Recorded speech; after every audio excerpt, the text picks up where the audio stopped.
샬롬 삼국지 4권 두 번째.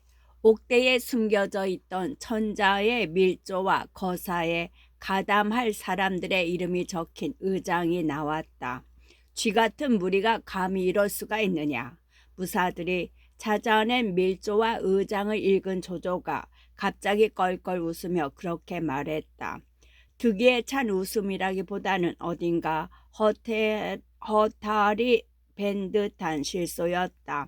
하지만 그것도 잠시, 곧 험한 얼굴로 돌아가 좌우에게 명을 내렸다.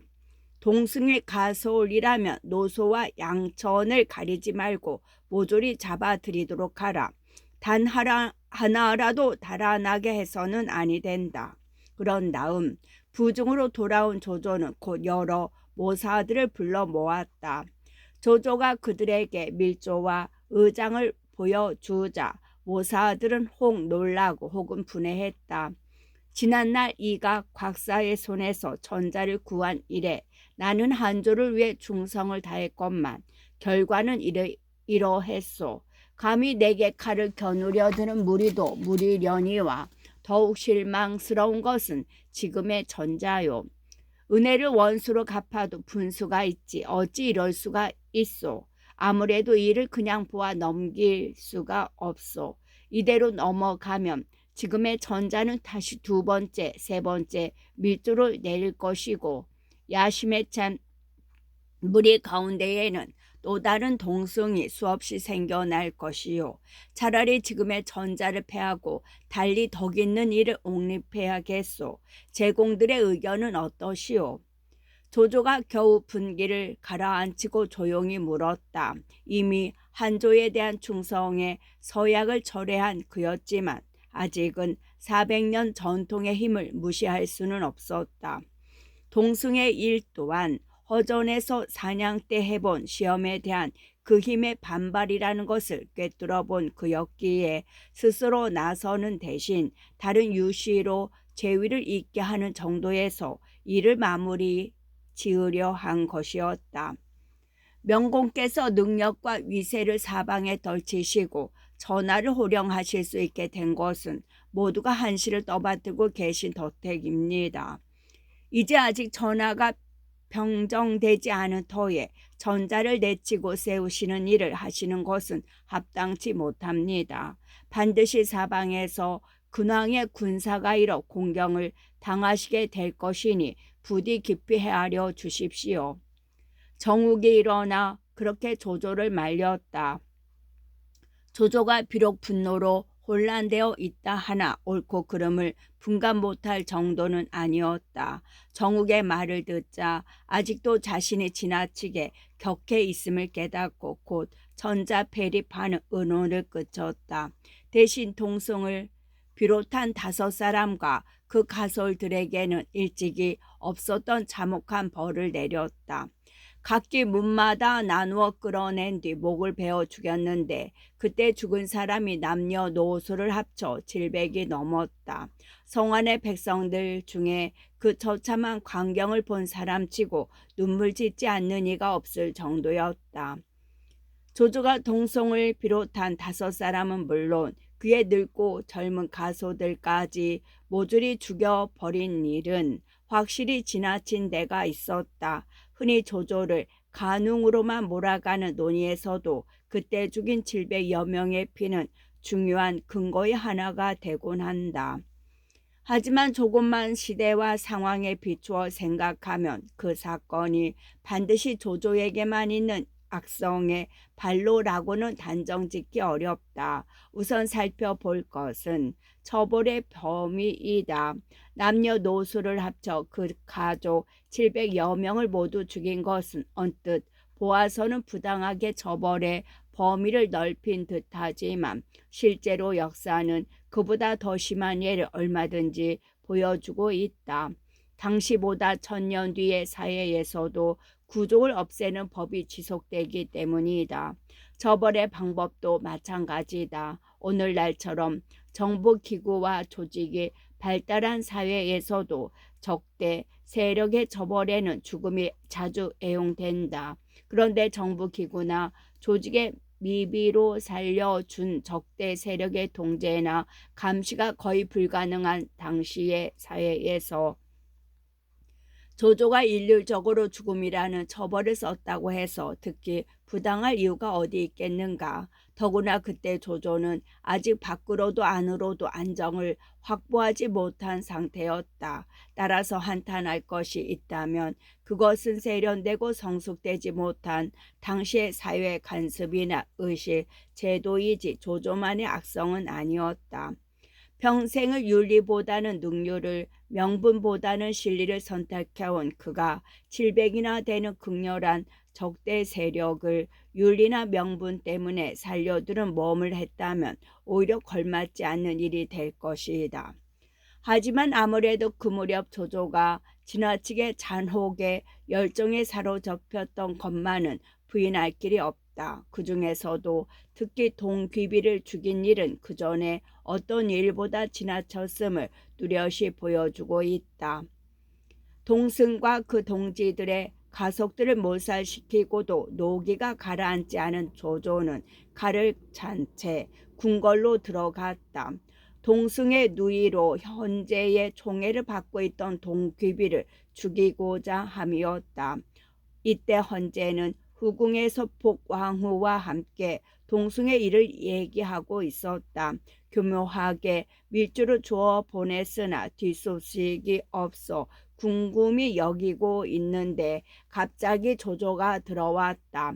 천자 앞에서는 차지 못하게 되어 있는 칼을 찬 채 거침없이 다가오는 그 얼굴에는 성난 기색이 완연했다. 문득 솟구치는 불길한 예감과 함께 헌제는 놀라움으로 얼굴 낯빛이 해숙해졌다. 동숙인 반역을 깼습니다. 폐하께서는 알고 계십니까? 조조가 차가운 목소리로 물었다. 자기가 한 일이 있어 떳떳지 못한 헌제가 우물우물 대답했다. 동탁은 이미 주살되지 않았소. 동승의 일은 전혀 모르는 척 벌써 몇 년 전에 죽은 동탁을 끌어댔다. 헌제의 마음속을 읽은 조조가 왈칵 성을 내며 목소리를 높였다. 동탁이 아닙니다, 폐하. 지금 말씀드리고 있는 것은 동승입니다. 그제서야 헌제도 일이 그릇된 걸 알았다. 절로 몸이 떨려왔으나 어쨌든 잡아떼고 볼 일이었다. 동승이라고. 동국구가 언제 반역을 꾀했소? 짐은 실로 모르는 일이오. 폐하께서는 벌써 손가락을 깨물어 피로 쓴 조서를 그에게 내리신 것을 잊으셨습니까? 조조가 두 눈까지 흡뜨며 소매에서 흰 비단에서 쓴 밀주를 꺼내 보였다. 그 움직일 수 없는 증거를 보자 헌제도 더는 잡아떼지 못했다. 두려움과 참담함과 무안함에 사로잡혀 입을 열지 못하는 헌제를 잠시 쏘아보고 있던 조조가 데려온 무사들에게 영을 내렸다. 어서 동귀비를 끌어내도록 하라. 비록 정비는 아니라고 하나 그래도 천자의 배필인 귀비를 마치 어느 집 종년 잡아들이듯 끌어오게 했다. 명을 받은 무사들은 오래잖아 동귀비를 찾아 끌고 왔다. 눈에 띄게 배가 불렀으나 조조의 살깃 눈길에는 그것도 보이지 않는 듯했다. 귀비를 어떻게 하려고 그러시오? 나라에 반역한 죄인은 예로부터 구족을 죽여버렸습니다. 동승의 무리도 또한 같아서 이미 그 족당이 모두 주살되었으나 오직 동귀비만 남아 있습니다. 조조가 차갑게 대답했다. 헌제는 애가 탔다. 그렇지만 동귀비는 지금 잉태한 지 5달이나 되었소. 바라건대 승상께서는 그 뱃속에 든 것을 보아서라도 동귀비를 불쌍하게 여겨주시오. 누구보다 아끼는 동귀비라 헌제는 천자의 위엄도 있고 조조에게 간곡하게 당부했다. 그러나 조조는 들은 채도 않았다. 만약 하늘이 도와 동승의 무리를 죽이게 해주지 않았던들 내가 도리어 죽었을 것입니다. 그런데 폐하께서는 저 여자를 살려두어 다시 뒷날의 근심거리를 남기시란 말씀입니까?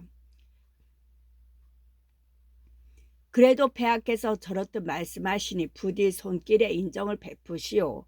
동귀비는 냉궁에 가두어 두었다가 분만하기를 기다려 죽여도 늦지 않을 것이오.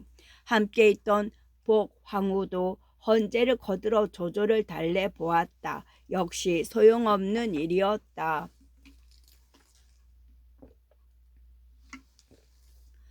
만약 태어난 그 아이가 어미를 위해 원수 갚음을 하려 들면 그 일은 또 어쩌시겠습니까?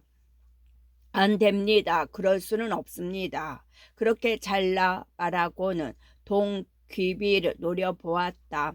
이미 모든 걸 단념한 동귀비가 조용한 목소리로 조조에게 말했다. 이 몸의 죄가 그러하다면 달게 죽음을 받겠습니다. 그렇지만 한 가지 당부할 게 있습니다. 나를 죽이더라도 부디 시신만은 온전하게 있도록 해주시고 특히 살이 드러나지 않도록 해주십시오. 그건 어렵지 않지. 들어주겠다. 조조는 그렇게 허락하고 곧 무사들에게 영을 내렸다. 흰 비단 몇 자만 가져오너라. 그리고 무사들이 흰 비단 한 발을 가져오자 동귀비에게 내밀며 스스로 목매 죽기를 명했다. 무력한 전자가 그런 동귀비에게 울먹이며 말했다.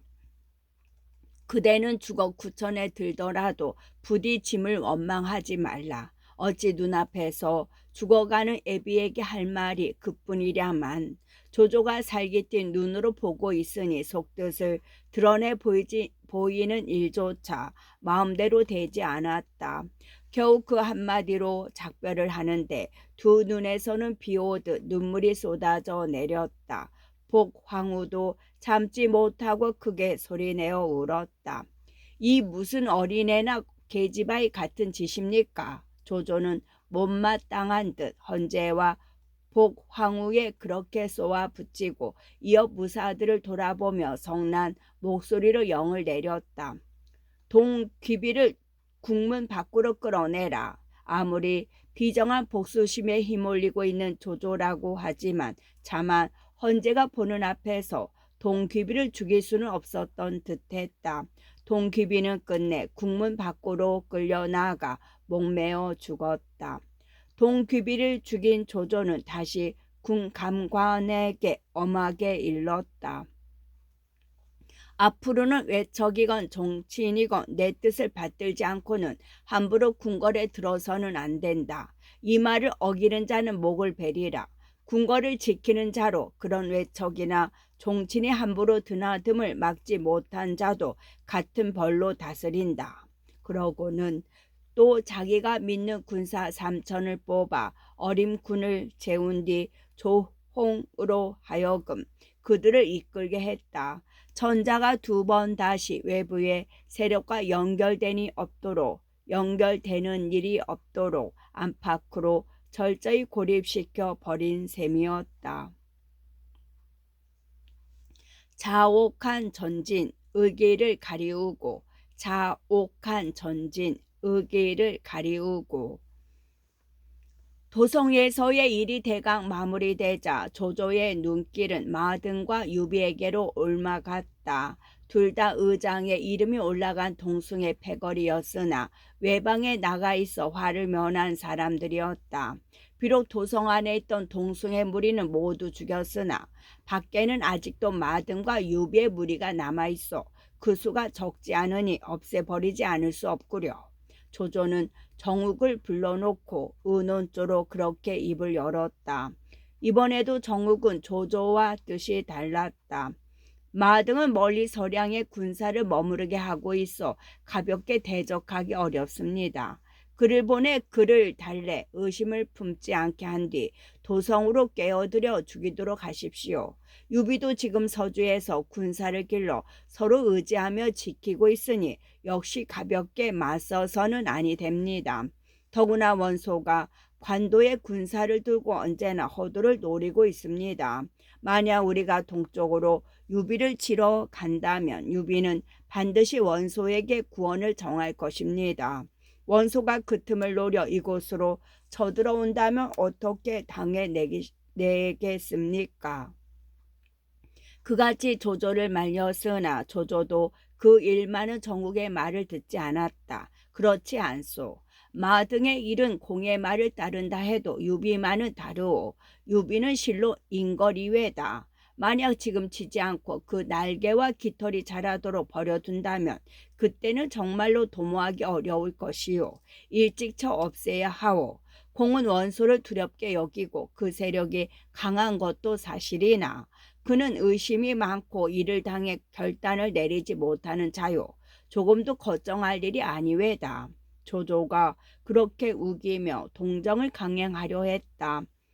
정우 또한 말이 모자라는 사람이 아니라 자연 둘의 논의는 길어졌다. 한참 서로가 헤아리고 살핀 바를 주고받고 있는데 곽가가 밖에서 들어왔다. 조조가 문득 곽가에게 물었다.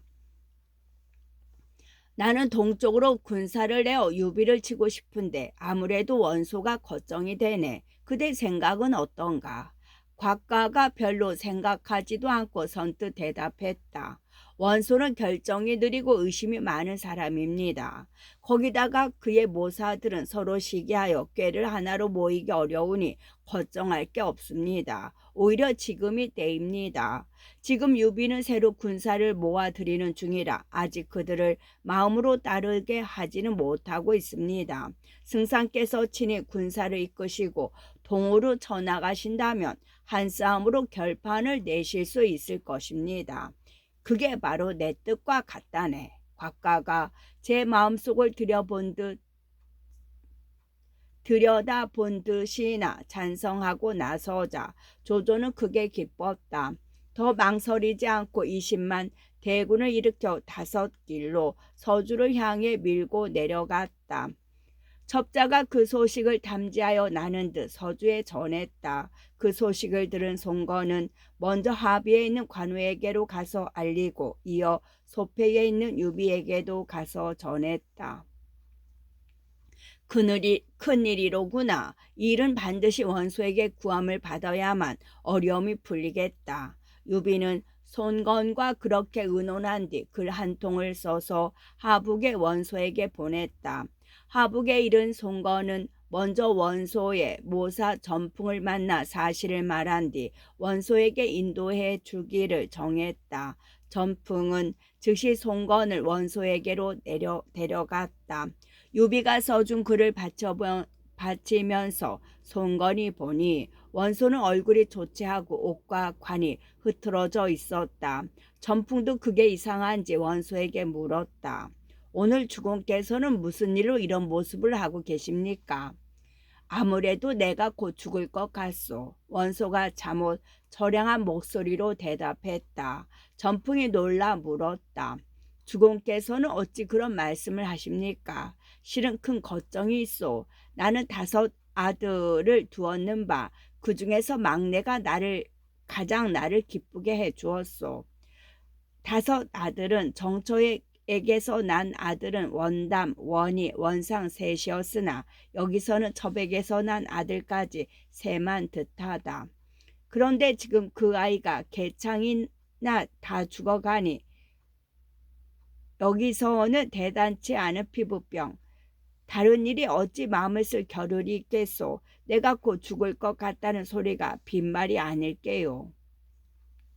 그렇게 말하는 원소는 정말로 만사가 다 귀찮다는 태도였다. 송건이 바친 편지도 읽으려 않고 송건에게 무엇을 물어보는 일도 없었다. 전풍이 보다 못해 원소에게 서주의 일을 말로 들려주었다. 지금 조조는 동쪽으로 유현덕을 치러나가 허창은 텅 비어 있습니다. 그 빈틈을 타 의로운 군사를 일으키신다면 위로는 전자를 보호할 수가 있고 아래로는 만민을 구할 수 있습니다.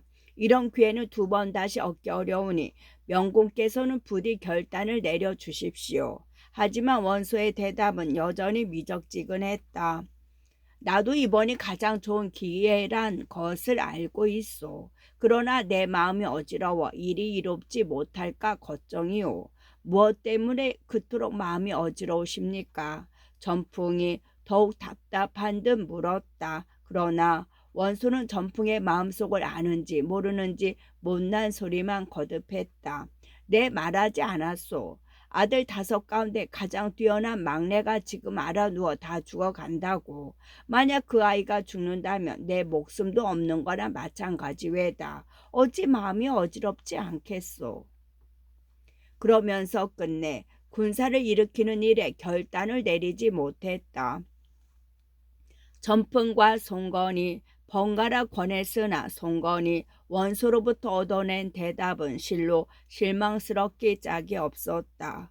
그대는 현덕에게 돌아가거든 부디 내가 군사를 일으키지 못하는 까닭을 잘 말씀해 주시오. 그리고 정 그곳의 일이 뜻같지 못하면 내게로 오라고 하시오. 나는 반드시 서로 도우며 지낼 만한 곳을 마련해 드리겠소.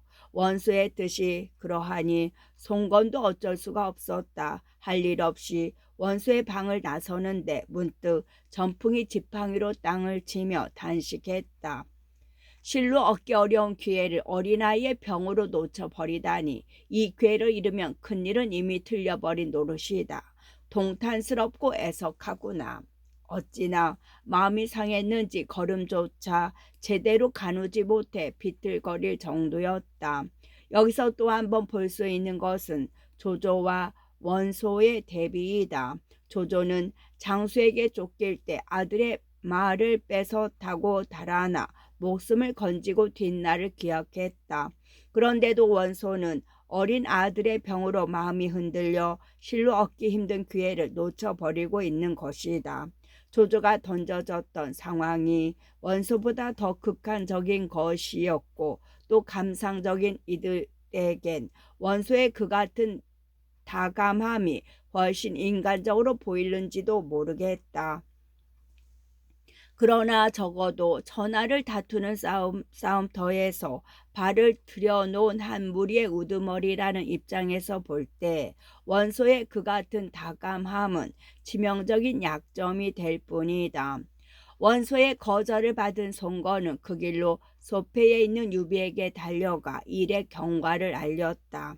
장뜩 믿고 있던 유비는 그 뜻밖의 회답에 낙담했다. 침통한 얼굴로 좌우를 돌아보며 단식했다. 일이 이렇게 되었으니 어찌하면 좋겠는가. 그때 장비가 씩씩하게 나서며 유비를 위로했다. 형님께서는 너무 걱정하지 마십시오. 조조의 군사는 멀리서 온 터라 반드시 지쳐 있을 것입니다. 오자마자 조조의 진체를 들이쳐 그들이 지쳐 있음을 틈탄다면 조조를 깨트릴 수 있습니다.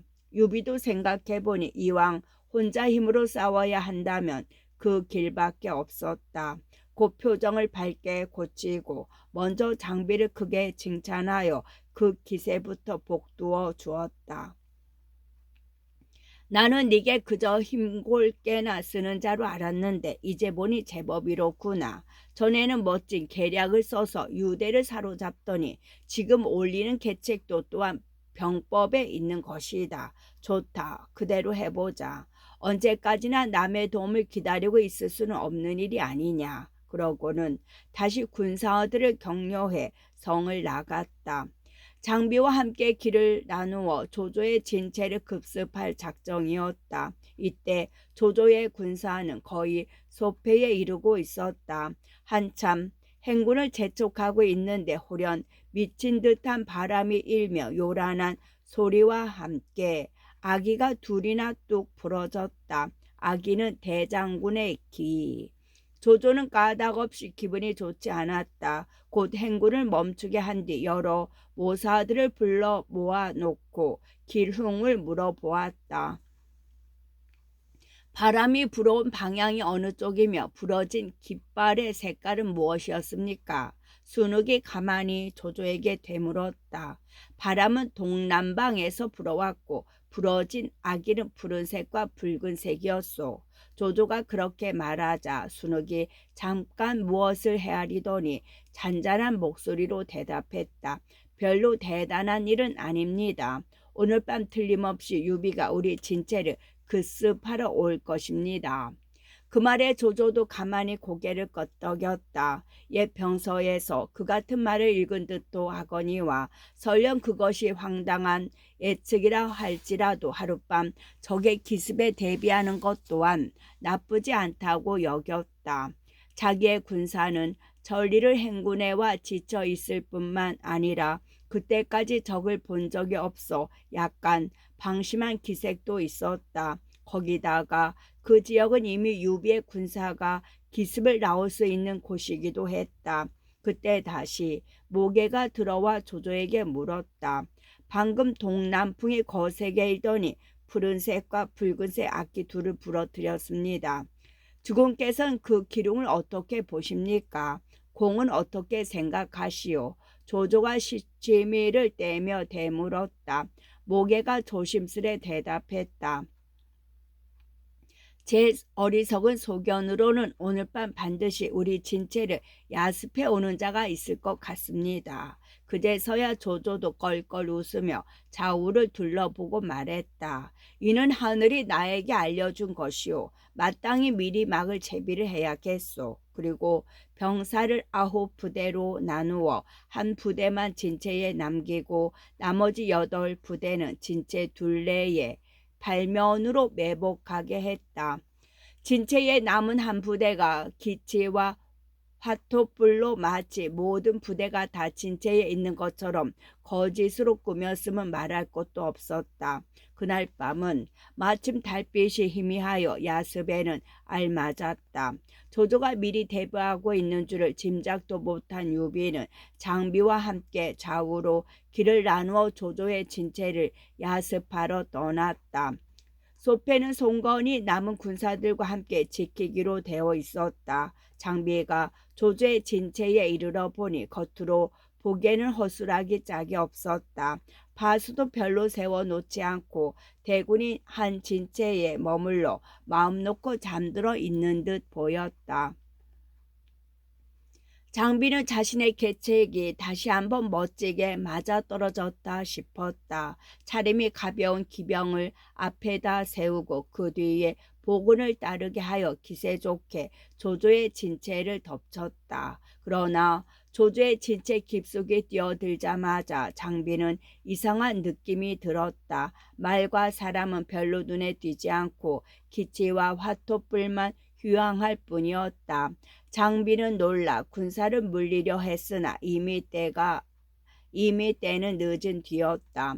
사방에서 크게 불길이 일며 일제히 함성이 터졌다. 비로소 거꾸로 조조의 계략에 떨어졌음을 깨달은 장비는 급히 진체를 빠져나가려 했으나 쉬울 리가 없었다. 동에서는 장효가 달려나오고 서에서는 허저가 달려나왔으며 남에서는 우금이 달려나오고 북에서는 이전이 달려나왔다. 뿐만이 아니었다. 동남에서는 서황이, 서남에서는 악진이, 동북에서는 하후돈이, 서북에서는 하후연이 각기 한때의 인마를 이끌고 달려나왔다. 장비는 그들 8갈래 군마와 좌충우돌 싸웠으나 앞이 막히는가 하면 뒤에서 밀어와 형세가 말이 아니었다. 거기다가 그가 거느린 군사란게 또한 거의 원래 조조에게서 빌려온 군사들이었다. 사세가 기우는 걸 보자 모두 조조 쪽으로 투항해 버렸다. 하지만 워낙 무예가 빼어난 장비였다. 서황을 만나 한바탕 크게 싸움을 벌여 기세를 꺾어놓고 다시 뒤에서 덮치는 악진을 맞아 가까스로 한 가닥 길을 열었다. 그러나 간신히 포위를 뚫고 보니 뒤따르는 것은 겨우 수십 기에 지나지 않았다. 장비는 우선 소패로 돌아가려 했지만 그 길은 이미 조조에게 잘려 있었다. 다시 서주나 합의로 가려 해도 역시 조조가 길을 끊고 기다리고 있을까 두려웠다. 아무래도 안 되겠다. 우선 망탕산으로 가자. 거기서 잠시 몸을 숨기고 형세를 살핀 뒤에 형님들을 찾아야겠다. 마침내 장비는 그렇게 작정하고 가까운 망탕산으로 의지해 갔다. 한편 유비는 장비보다 늦게 조조의 진체에 이르렀다. 막 군사를 모으라 덮쳐 가려는데 갑자기 그게 함성이 일며 등 뒤에서 한때의 군마가 일었다. 황급히 군사를 돌려 맞섰으나 오히려 기습을 당한 꼴이 되어 거기서 벌써 인마의 태반을 잃고 말았다. 그런데 다시 하후돈의 군마가 이르렀다. 꼼짝없이 적병 속에 갇힌 유비는 죽을 힘을 다하여 포위를 뚫고 나왔으나 이번에는 다시 하우연이 군사를 이끌고 추격해 왔다. 귀 큰 놈아 달아나지 마라. 승상의 대은을 저버린 표리부동한 놈아 어디로 가려느냐. 그 같은 적병의 함성에 쫓기며 뒤를 돌아보니 날아오는 것은 겨우 30기 남짓에 지나지 않았다. 들렸다. 소패로 돌아가자. 유비 또한 그렇게 결정하고 말머리를 돌렸다. 그러나 저만큼 소패가 보이는 곳에 이르자 성 안에서 하늘을 찌를 듯 불길이 솟고 있는 게 보였다. 이미 소패가 떨어진 것으로 짐작한 유비는 할 수 없이 말머리를 서주와 하비 쪽으로 돌렸으나 그 또한 뜻같지 못했다. 이미 조조의 군사들이 상과들을 뒤덮으며 그리로 가는 길을 끊어버린 것이었다. 유비는 돌아가려야 돌아갈 곳이 없었다. 한참을 지양 없이 달리다가 문득 원소가 송건을 통해 전해온 말을 떠올렸다. 이리 뜻까지 못하거든 내게로 오시오. 마치 그럴 줄 미리 알고 한 말 같아 새삼 원소가 원망스러웠으나 도리가 없었다. 잠시 그에게 가서 의지하다 따로이 좋은 방도를 내보기로 마음먹고 청주로 가는 길을 찾아 달렸다. 그런데 조조의 헤아림은 거기까지 미쳐 있었다. 청주로 가는 길로 접어든 지 얼마 안 돼 유비는 다시 미리 기다리고 있던 이전을 만났다. 은혜로운 주인을 저버린 전한 종놈아, 내 너를 기다린 지 오래다. 어서 말해서 내려 목을 바치지 못하겠느냐. 이전이 그렇게 꾸짖으며 유비를 사로잡으려 들었다. 거느린 군사도 적으려니와 이미 싸움에 저 쫓기던 뒤끝이라 이전에게 맞서 싸울 기백이 남아 있을 리 없었다. 그대로 말머리를 돌려 북쪽으로 달아나니 그나마 뒤따르던 30기는 모조리 이전에게 사로잡히고 말았다. 일패도지라더니 유비가 그랬다. 단 한 번의 싸움으로 그것도 야습 실패 한 번으로 서주를 바탕 삼아 한창 뻗어가던 유비의 세력은 허망하게 무너지고 말았다. 겨우 말 한 필의 의지에 조조의 포위를 뚫고 나온 유비는 하루에 300리씩이나 달려 정주에 이르렀다. 문을 열라. 어서 성문을 열라. 숨이 턱에 차도록 달려온 유비가 성위를 향해 소리쳤다. 성문을 지키던 군사가 물었다. 당신은 누구요? 자사께 서주의 유비가 왔다 이르라. 유비가 얼른 자신의 이름을 밝혔다. 이때 청주 자사는 원소의 맏아들 원담이었다. 평소부터 공경하던 유비가 말 한 필의 의지에 달려왔다는 말을 듣자 성문을 열게 하고 몸소 나가 맞아들였다. 유 황수께서 어쩐 일이십니까? 초라한 행색으로 보아 유비의 사정이 짐작되지 않는 바는 아니었으나 그 자세한 경과가 궁금해 원담이 물었다. 유비는 자세한 경과와 더불어 원소에게 의지하려는 뜻을 밝혔다. 원담은 유비를 역관에 하룻밤 쉬게 한 뒤 한편으로는 원소에게 글을 올려 유비가 온 것을 알리고 다른 한편으로는 청주의 인마로 하여금 병원 경계까지 유비를 호육해 하였다. 원소는 몸소 무리를 이끌고 업성 밖 30리까지 나와 유비를 맞아들였다. 유비가 절하며 고마움의 뜻을 나타내자 원소가 황망히 담례하며 변명했다. 지난번에는 아이가 병이나 구원을 가지 못하였소. 그 일이 몸내 마음에 걸리더니 이제 다행히 만나게 되어 평생 그리워하던 정을 달랠 수 있게 되었구려. 외롭고 궁한 유비는 오래전부터 원공의 문화의 몸을 의지하고 싶었으나 아직 그럴 인연과 때를 만나지 못했습니다. 이제 조조의 공격을 받아 저자를 모두 잃고서야 명공께서 사람을 가림이 없이 받아들이심을 떠올리고 부끄러움을 무릅쓴 채 이렇게 달려와 의지하고자 합니다. 바라건대 이 몸을 거두어 주신다면 반드시 은혜에 보답하겠습니다. 유비가 원소에게 다시 한번 그렇게 다짐했다. 완연히 원소의 막하로 드는 항장의 태도였다. 원소는 기뻤다. 원래 원소는 유비의 미천한 출신을 깔보았으나 그 몇 년 전하의 조조를 상대로 한 싸움에서 유비를 다시 보게 되었다. 굽힐 때 굽히고 맞설 때 맞서면서 이제는 완전히 조조의 사람이 되었는가 싶으면 어느새 만만찮은 세력으로 그에게 대항하고 있었기 때문이었다. 그러나 더욱 원소를 뿌듯하게 한 것은 원소의 허영심이었다. 조조, 너는 결국 이 사람을 잡아두지 못했지만 보아라. 나는 반드시 이 사람을 수족으로 부리게 될 것이다.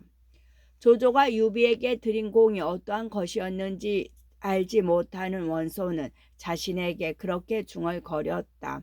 그리고 누구보다 유비를 두텁게 대하면서 기주에 함께 머무르게 하였다. 조조는 물론이고 수십 년에 걸쳐 도고 보살펴전 공소찬이나 이따금씩 파격적인 대우로 유비를 붙잡아 두려 했던 여포가 못한 일을 자신은 할 수 있다고 믿는 듯했다. 결단이 더디고 의심이 많은 데 비해 지나치다고 할 수밖에 없는 믿음이요 정신적인 허영일 수도 있었다.